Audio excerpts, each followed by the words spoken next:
Livro de 2 Coríntios, capítulo de número 1.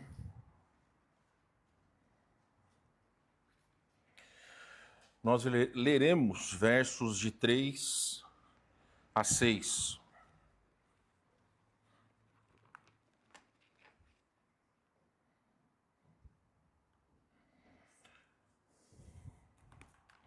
Já estou chegando lá. Vamos lá, o livro de 2 Coríntios, capítulo de número 1, versos de número 3 até o verso de número 6. A palavra de Deus vai dizer o seguinte: Bendito seja o Deus e Pai de nosso Senhor Jesus Cristo, o Pai de misericórdias e Deus de toda consolação. É Ele quem nos conforta em toda a nossa tribulação, para podermos consolar os que estiverem em qualquer angústia, com a consolação com que nós mesmos somos contemplados por Deus. Porque assim como os sofrimentos de Cristo se manifestam em grande medida a nosso favor, assim também a nossa consolação transborda por meio de Cristo. Mas se somos atribulados, é para o vosso conforto e salvação. Se somos confortados, é também para o vosso conforto, o qual se torna eficaz, suportando vós com paciência os mesmos sofrimentos que nós também padecemos. Feche seus olhos, baixe sua cabeça, vamos orar. Queremos, Senhor Deus, pedir ao Senhor, em nome de Jesus, que Tua palavra fale aos nossos corações. Dirija-nos, ó Deus, neste mês de missões, a fim de que nós possamos refletir de que maneira nós possamos servi-lo, de que melhor maneira nós possamos servi-lo. Agradeço ao Senhor por essa oportunidade de estar diante dos irmãos, diante daqueles que nos assistem pela internet, pedindo essas coisas em nome de Jesus. Amém. Bom, assim como o tema está aí diante de vocês, vou só virar um pouquinho aqui. Pronto. Missões na dor, como o sofrimento abre portas. Quando nós falamos sobre missões, meus irmãos, algumas pessoas pensam que são sempre as mesmas pregações, sempre as mesmas mensagens, que missões são feitas com os pés daqueles que vão, das mãos daqueles que doam, dos joelhos daqueles que oram. O próprio pastor Francisco falou isso no domingo e ele está coberto de razão, missões realmente é isso. Mas, pelo menos nas quartas-feiras, eu quero abrir outras perspectivas para que os irmãos entendam como Deus age através das nossas vidas em situações que muitas vezes nós não entendemos e pensamos, e como essas mesmas situações elas vão ser usadas por Deus também na área missionária. Então, segundo a Organização Mundial de Saúde, uma em cada 4 pessoas no mundo sofre com depressão e ansiedade. Então, praticamente 1/4 do mundo sofre com depressão ou ansiedade. E nós entendemos que a dor é uma linguagem universal. Você olha para a face de alguém, se realmente ela está sentindo muita dor, você vai ver na sua própria feição. Dentro dessas questões, meus irmãos, todas as pessoas entendem lágrimas, luto, cansaço e perdas. É importante nós entendermos que o nosso Salvador, o Senhor Jesus Cristo, foi o maior missionário que já pregou nesse mundo. E aqui em João 11:35, você pode abrir a sua Bíblia lá, num dos menores versículos da Bíblia. João 11:35 vai dizer que Jesus chorou. Então Jesus, ele também foi um missionário da dor. Por quê? Porque ele chorou com Maria e com Marta, ele chorou vendo a tristeza daquelas pessoas que ele amava, chorou por conta do seu amigo que havia falecido. Só que interessante, meus irmãos, que nesta situação, quando Jesus ele foi chamado a estar naquele local com aquelas pessoas enlutadas, ele não lhes deu um sermão. Ele não começou a fazer como em outras oportunidades, dar uma parábola, não. ele simplesmente chorou. Ele entendeu a dor daquelas pessoas e as lágrimas de Jesus, elas foram a ponte para que o milagre pudesse acontecer. Então, meus irmãos, eu quero dizer a todos vocês, em qualquer área, em qualquer momento, em qualquer situação das nossas vidas, Deus, ele não desperdiça a nossa dor. Ele usa como ferramenta para que outras pessoas possam chegar a Cristo. Então nós podemos dizer sem sombra de dúvida que também a nossa dor é uma ferramenta missionária de Deus poder pregar para outras pessoas. No texto que nós lemos de 1 Coríntios capítulo 1, se você não está lá, você volta, por favor. 2 Coríntios capítulo 1, no verso de número 4, e aqui eu já quero deixar claro para vocês o seguinte: a televisão está aqui porque eu quero mostrar 4 exemplos reais de pessoas que foram usados por Deus como missionários em dor ou missionários da dor, tá bom? Então, por esse motivo que está aqui, para que vocês possam ver essas pessoas. Hoje eu quero usar o exemplo real de pessoas que passaram por situações e como Deus usou a vida delas para que outros pudessem chegar a Jesus. É exatamente isso que nós estamos fazendo às quartas-feiras, quando eu prego, falando sobre Hebreus capítulo 11, sobre exemplos bíblicos de fé. Hoje, especificamente, eu quero mostrar para vocês alguns exemplos.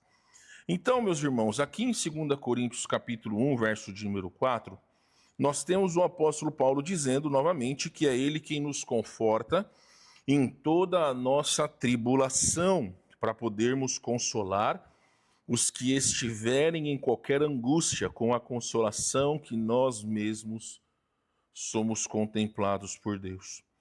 Dentro desta questão, eu quero falar sobre uma missionária, e vai aparecer aqui, a missionária Gladys Aylward. Então, esta missionária, e aqui eu vou ler várias informações, se eu olhar para baixo é por isso, ela pode-se dizer que ela foi uma pessoa rejeitada, que se tornou uma grande mulher de Deus, uma grande heroína na vida de crianças chinesas. A Gladys, ela foi rejeitada por agências missionárias por ser mulher, pobre e sem formação acadêmica. Aqui nós estamos falando de uma mulher que nasceu nos anos 1902, então estamos falando sobre o século passado. E ela, meus irmãos, tentou estudar por algum tempo, tentou ser aceita em agências missionárias, e como ela não foi aceita, ela entendeu qual foi o chamado de Deus e ela foi por conta própria. Com as suas economias que ela teve, ela foi por conta própria. Lá na China, dentre os trabalhos que ela precisou fazer, ela se tornou inspetora de pés, combatendo a mutilação de meninas. Por quê? Porque naquela época os chineses, eles enfaixavam os pés das suas filhas para que o pé não crescesse. Então eles amarravam os pés para de alguma forma, né, os pés não crescessem mais do que devia. E ela foi contratada pelo governo para fazer essa inspeção. Então ela tinha que ir nos vilarejos e conheceu muitas meninas que eram abusadas. Só que ela tinha a companhia de 2 soldados que estavam com ela. Dentro dessa questão, ela adotou órfãs rejeitadas, ganhando o nome de Ai Uidé, que no dialeto chinês significa mulher virtuosa. Em 1938, durante a invasão japonesa, ela guiou 100 crianças por 21 dias nas montanhas. Chegou ao destino desmaiada de exaustão. Então aqui, a informação está dizendo que depois que ela tinha atravessado com essas crianças aqui, percurso de 21 dias fugindo da guerra, ela foi usada por Deus, ela foi até um porto. E mesmo em meio a toda a situação que ela estava passando, ela pôde pregar o evangelho, né? Aqui não que ela está pregando numa igreja, mas ela pôde testemunhar do evangelho de Jesus. Então, meus irmãos, a dor da rejeição, da fome e do isolamento quebrou barreiras culturais e abriu o coração de um povo ao evangelho. As coisas poderiam não ter sido tão fáceis se ela tivesse sido aceita por uma agência missionária. Mas isso é uma lição para nós que devemos entender que nós não podemos calar a voz de Deus em nossos corações. Então ela não encontrou barreiras. Ela não procurou por facilidades. Ela entendeu qual era a vontade de Deus e ela foi. E em obediência ao chamado de Deus, ela foi grandemente usada por Deus. Se você procurar a biografia dela, está à venda, ela é considerada como uma das grandes mulheres cristãs do século passado. Para que nós possamos entender, meus irmãos, Deus quer usar as nossas dores para alcançar alguém que só entenderá a graça de Deus através das nossas cicatrizes. A nossa história, ou a história desta mulher de rejeição, luta ou solidão, e as nossas lutas contra as dificuldades, contra tudo aquilo que ocorre contra nós, pode sim, meus irmãos, ser a chave para abrir o coração de pessoas que não conhecem a Jesus. Então, como salvos em Cristo, todas as coisas, absolutamente 100% das coisas, as injustiças que nós sofremos, as dores que nós temos, as lutas, todo o sofrimento que nós passamos nas nossas vidas, Deus, Ele pode usar como uma chave para abrir o coração daqueles que não conhecem a Jesus. E quando nós entendemos isso, o que nós precisamos refletir é se realmente nós estamos avaliando as questões nas nossas vidas, se realmente nós estamos permitindo-se ser usados por Deus.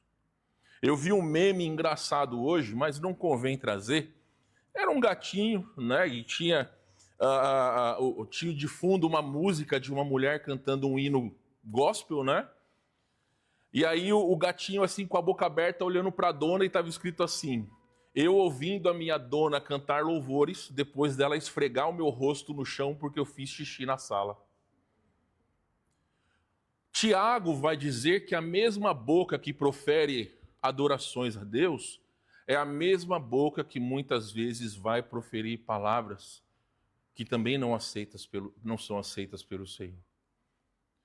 Então, ser cristão é muito mais do que vir à igreja. Ser cristão é muito mais do que se vestir de crente. É muito mais do que andar com a Bíblia debaixo do braço. Ser cristão é entender que dentro do plano de Deus, 100% das coisas faz parte do plano dele para que nós possamos ser usados a fim de que outras pessoas possam chegar a Jesus. Isso inclui até mesmo as situações que nós sofremos dentro da igreja. Meus irmãos, existem pessoas que só vão reconhecer Jesus quando nós estivermos passando pelo vale da sombra da morte.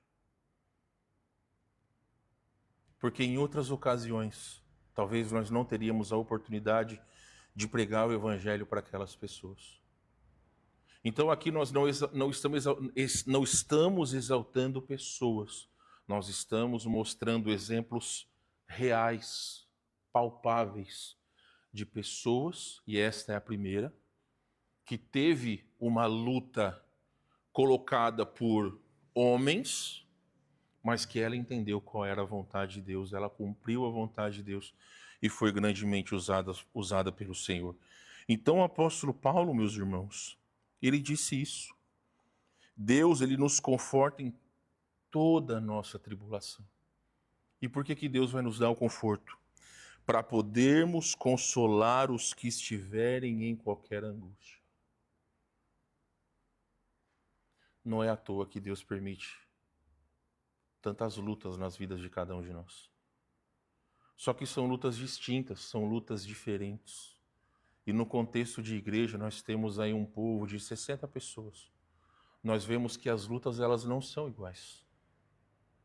Algumas pessoas lutam com saúde, outros com finanças, outros com vida espiritual, outros com família, outros com trabalho. É o que a palavra de Deus diz, que nós recebemos a consolação de Deus para que nós possamos consolar outras pessoas. Então, as situações que nos ocorrem é exatamente para que nós possamos ser usados por Deus. E nessa perspectiva, meus irmãos, a nossa dor, ela quebra barreiras. Muitas vezes, assim como foi na vida da Gleiris, barreiras culturais. Eu não sei se Deus aqui quer usar algum de nós para ser usado na vida de outras pessoas e outras culturas. E aí eu não digo que você tem que ir para outros lugares. Houve aqui em Porto Alegre, no Brasil, uma enxurrada de pessoas vindo lá do Haiti. Pessoas que muitas vezes não tinham com quem conversar. Me lembro do pastor Diógenes, que fez um grupo de haitianos na igreja dele para que pudessem pregar o evangelho. O pastor Odir tem recebido venezuelanos lá na igreja dele, mesmo que as pessoas não conseguem entender, e ele não consegue entender todos. Ainda assim, as pessoas estão indo à igreja para poder congregar e estão assimilando o pouco que conseguem da palavra de Deus. Mas também, meus irmãos, a dor não só quebra barreiras, como é o caso da Gleiris, mas a dor também gera autoridade. Vai para Atos capítulo 16, verso de número 25, até o verso de número 34. Atos capítulo 16, 25 a 34.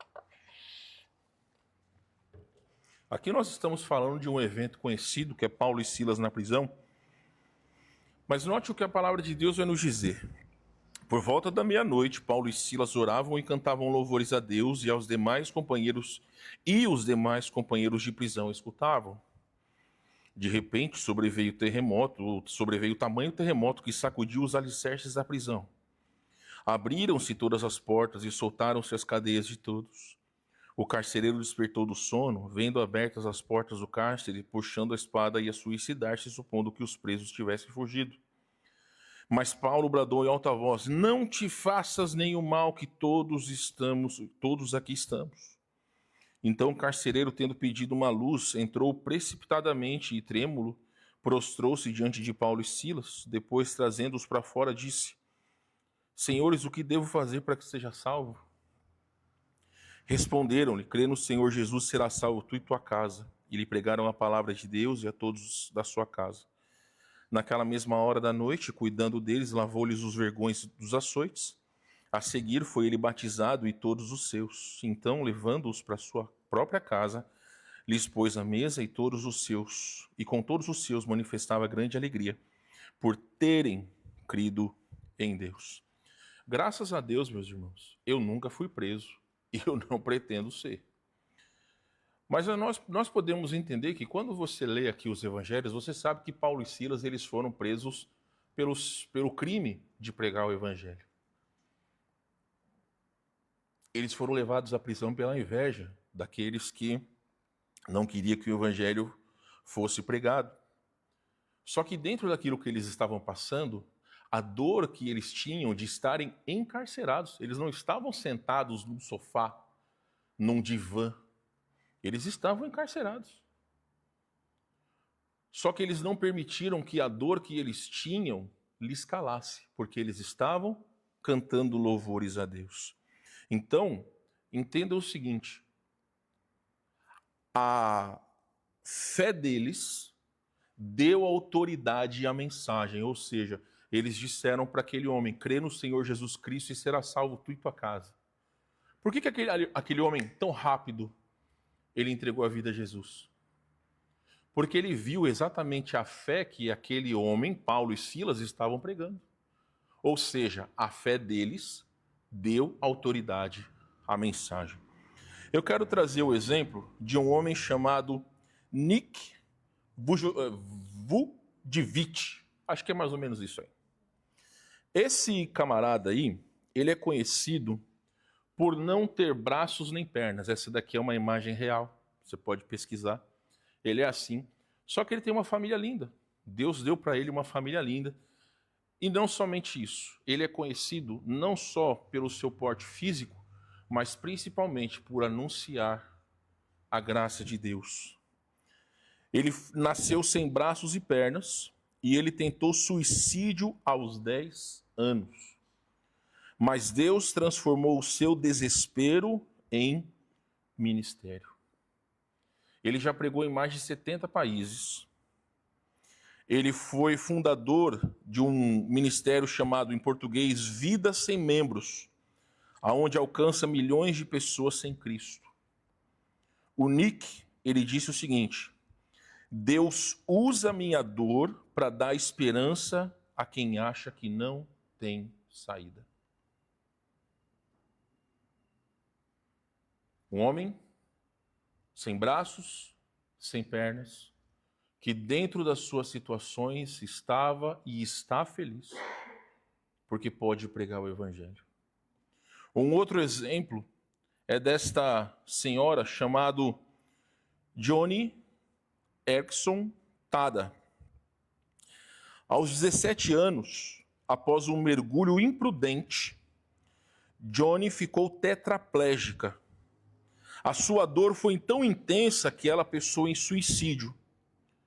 Porém, com o passar do tempo, ela aprendeu a pintar com a boca.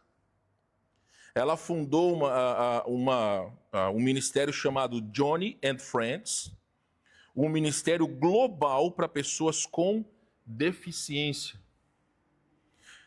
Ela já escreveu mais de 40 livros, anunciou o evangelho em vários países e defende a dignidade da vida com autoridade bíblica e testemunho, que é exatamente aqui a imagem que vocês estão vendo. Ela disse o seguinte, frase dela: Deus me permitiu essa cadeira de rodas para que eu pudesse alcançar outros com consolo e esperança. E eu pergunto a vocês, meus irmãos, será que as nossas limitações, ou aquilo que nós julgamos ser limitações, será que é isso que tem nos impedido de viver para Cristo? O que será que nós temos colocado como desculpa que nos impede de chegar a Jesus? De vir à igreja, de ler as nossas Bíblias, de ter um tempo de qualidade com Deus, de pregar o Evangelho às pessoas. Eu dei 2 exemplos de pessoas que não podem fazer nada, não podem se mexer, não podem sequer sair de casa sem a ajuda de outros, mas que aproveitaram as suas limitações para pregar o Evangelho. Entenda, meus irmãos, se você enfrenta uma doença crônica, depressão ou deficiência, seu testemunho pode dar esperança a quem passa pela mesma situação que você vai passar, ou que você já está passando. Eu vou dizer para vocês, meus irmãos, nós não entendemos o poder de uma vida íntegra diante de Deus. Nós menosprezamos o poder de Deus nas vidas ou nas nossas vidas. Imagine o seguinte, faça uma reflexão. Se você pudesse mudar as suas atitudes na última semana, não estou dizendo nem no último ano, nem durante os anos da sua vida, mas se você pudesse mudar as suas atitudes de hoje, quarta-feira até quarta-feira da semana passada, se todas as nossas atitudes elas fossem atitudes cristãs, se nós nos regozijássemos em Deus nos problemas que nós temos, se nós louvássemos a Deus quando nós somos entristecidos pelas situações das nossas vidas que são diferentes daquilo que nós gostaríamos, sejamos francos, será que a nossa vida não seria melhor do que simplesmente a gente ficar reclamando, ou olhando para homens, ou enfraquecendo a nossa fé, achando que talvez nós somos injustiçados pelo governo corrupto, pelas pessoas que só querem o nosso mal. Será, meus irmãos, que em vez de ficar perdendo tempo com situações, se nós olhássemos para Deus, será que a nossa vida não seria diferente? Mas é claro que a nossa vida seria diferente. Nós conseguiríamos enxergar muito mais a graça de Deus através de tudo aquilo que Ele permite. Eu quero deixar claro a todos vocês, meus irmãos, não só do momento que nós acordamos até o momento que nós vamos dormir, mas 24 horas do nosso dia, Deus está cuidando de nós. Ele está permitindo cada situação nas nossas vidas, a fim de que nós possamos ser usados para a sua glória. E sim, isso também faz parte de missões. Então, missões não é só entregar um folheto. Missões é mostrar para as pessoas que a nossa fé é uma fé viva, que realmente nós cremos verdadeiramente em Deus. Então a nossa dor gera autoridade. Por quê? Porque a nossa fé em Deus gera essa autoridade. E finalmente, a dor ensina a ouvir. João, abre sua Bíblia aí, por favor. Romanos 12:15, por gentileza. Lê para nós aí, por favor. Romanos 12:15.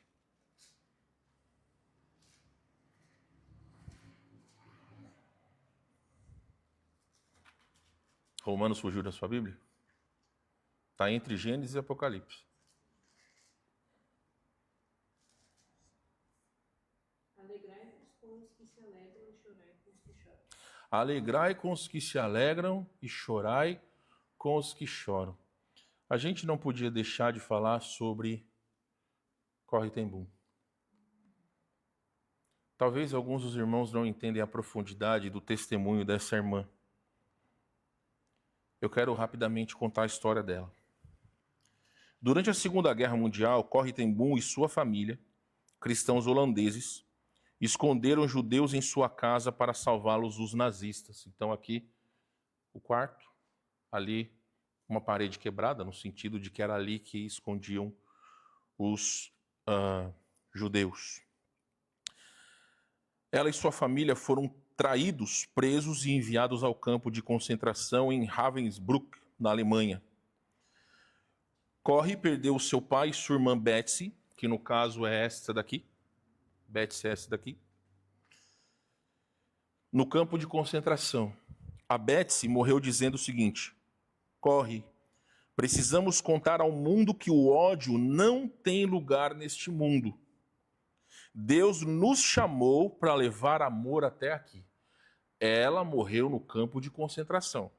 Só que não para por aí. O livro de Corrie ten Boom vai dizer que em 1947, depois que ela já havia sido solta do campo de concentração, enquanto ela anunciava a palavra de Deus e falava sobre o perdão, um ex-guarda da prisão, que havia torturado Betsy, aproximou-se dela após uma palestra e disse: eu era um dos guardas, aceitei Jesus e sei que ele me perdoou. Você pode me perdoar? O guarda falando para ela. Ela fala que a dor dela falou mais alto. Ela sentiu o ódio fervendo no seu coração, mas ela orou: Jesus, ajuda-me. Então ela estendeu a mão e disse: eu te perdoo de todo o meu coração. E aqui, meus irmãos, nós temos um exemplo interessante. Ela poderia ter fugido, ela poderia ter gritado, porém, ela ouviu o arrependimento daquele homem. Também, a dor que ela teve a capacitou a perdoar o imperdoável. Por quê? Porque ela entendeu que dentro de toda a tragédia que ela passou, Deus estava por trás. Deus tinha um propósito. E a gente pode dizer que a dor gerou um fruto eterno. Por quê? Porque poucos cristãos não conhecem Corrie ten Boom. Poucos cristãos não conhecem o testemunho dela. Então, meus irmãos, ela diz o seguinte no seu livro O Refúgio Secreto: quando Deus nos diz para amar nossos inimigos, Ele também nos dá o seu amor para fazê-lo. Não foi minha mão que apertou a dele, mas a mão de Cristo, que morreu por aquele homem tanto quanto por mim. Então, meus irmãos, perdoar as pessoas que nos ofendem também nos faz um missionário. Porque nós demonstramos que o amor de Cristo nos capacita a agir não de maneira humana. Porque talvez, se você falar isso para pessoas não cristãs, dificilmente elas teriam a capacidade de perdoar. Mas o cristão perdoa porque o perdão não vem de nós. O cristão perdoa porque os nossos pecados, eles são infinitamente maiores do que qualquer ofensa que nós temos cometido contra o nosso Salvador. E Jesus, ele vai nos dizer que assim como nós fomos perdoados, nós também devemos perdoar. Então, meus irmãos, nessas questões, o autor desconhecido, ele vai dizer o seguinte: se sua dor parece um túmulo hoje, Deus quer transformá-la em semente. Permita que Ele a plante e ela florescerá vida para os outros. Por mais que eu conheça todos vocês que estão aqui, eu não sei a profundidade das lutas que cada um aqui tem. Eu não sei o que Deus guarda para cada um de nós. Eu sei que o sofrimento é uma ferramenta poderosa que Deus usa nas nossas vidas para que nós possamos demonstrar o amor de Cristo. Digo a vocês, meus irmãos, que é importante que Deus possa transformar as nossas feridas em ferramentas para que outros possam chegar a Jesus. É por isso que nós hoje falamos sobre missões na dor, como o sofrimento abre portas. Nas próximas vezes, em vez de nós reclamarmos, em vez de nós olharmos as circunstâncias daquilo que nos machuca, daquilo que nos maltrata, vamos lembrar que por trás de 100% dos acontecimentos das nossas vidas, existe um Deus que está nos dirigindo, a fim de que o nosso testemunho possa ganhar as pessoas para Cristo, possa demonstrar o amor de Cristo nas nossas atitudes, mesmo que os outros devolvam para nós o amor investido em ódio, em ira. Deus nos chamou a viver, a servir. Então, meus irmãos, mais uma vez, nós não estamos aqui idolatrando esses 4 exemplos, mas foram pessoas que passaram por situações que são muito difíceis aos olhos humanos, mas que como cristãos perseveraram em servir ao Senhor porque tinham uma fé verdadeira. Então nós começamos ou recomeçamos o nosso mês de missões, teremos ainda outras oportunidades de refletirmos, mas se você pode hoje, não reflita nessas pessoas, reflita na sua vida. O que passou, a gente não pode mudar, a gente pode mudar daqui para frente. Em vez de ficar pensando daqui a um mês, pense daqui 5 minutos. O que nós podemos fazer para engrandecer ao Senhor? Quando os irmãos orarem, porque eu estou me recuperando de resfriado, e em respeito aos irmãos, eu não estarei ali no tempo de oração, mas ore por nós. Ore que as nossas tribulações, que as nossas dores possam ser usadas por Deus para que outras pessoas possam conhecer Jesus.